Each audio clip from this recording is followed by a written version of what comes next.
Bonjour et bienvenue sur cette vidéo sur la chromatographie sur colonne. La chromatographie sur colonne est une chromatographie d'absorption. C'est une méthode standard de purification au laboratoire de chimie organique. Cette technique sert à séparer des composés et à purifier un produit de réaction. La chromatographie sur colonne est basée sur le même principe que la chromatographie sur couche mince, sauf que le gel de silice est placé dans une colonne et non sur une plaque. Dans cette technique, la séparation des espèces chimiques est obtenue par l'écoulement continu d'une phase mobile, les ions, à travers de la colonne. Selon la nature de l'ion et du contenu de la colonne, les constituants de mélange migrent à des vitesses différentes et sont ainsi séparés. Certaines molécules sont plus facilement éluées que d'autres. Aujourd'hui, on va étudier la séparation des colorants d'un sirop de menthe en utilisant la chromatographie sur colonne. Le protocole expérimental adopté est le suivant. Premièrement, la préparation de colonne se fait en suivant les étapes suivantes.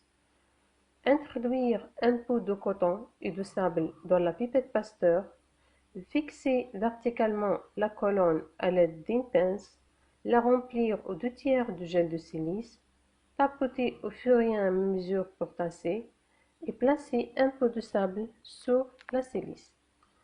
Ensuite, le dépôt des échantillons. Avant de déposer les échantillons, il faut il faut remplir la pipette d'éliant jusqu'à ce qu'il coule.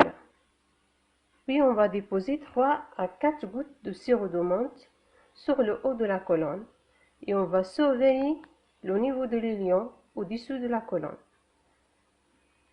On va procéder à l'élition sans dessécher la colonne en ajoutant régulièrement de l'éliant par le haut de la colonne et on va observer la colonne pendant l'élition.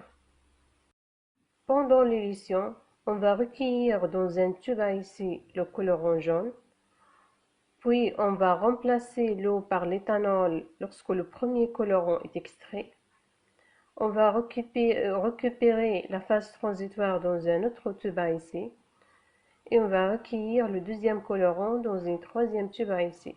Donc, enfin, on a trois colorants, le colorant bleu, le colorant jaune et un mélange de 2 colorants qui est la phase transitoire.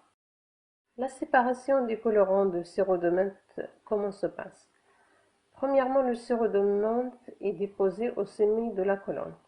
En ouvrant le robinet, le sirop pénètre à la surface de gel de silice. Les colorants se séparent et se fixent sur le gel de silice ou s'échangent avec le solvant. Le colorant jaune a peu d'affinité pour la silice par rapport à l'éliant, c'est pourquoi elle est entraînée facilement, alors que le colorant bleu développe plus d'interaction avec la silice et elle reste fortement retenue par la silice. L'eau salée n'est alors pas capable de l'entraîner, contrairement à l'éthanol. Donc, en conclusion, grâce à la chromatographie sur colonne, on peut séparer le colorant bleu, le colorant jaune du sirop de menthe. Pour plus d'informations, vous pouvez consulter les références suivantes. Et enfin, merci pour votre attention. Au revoir.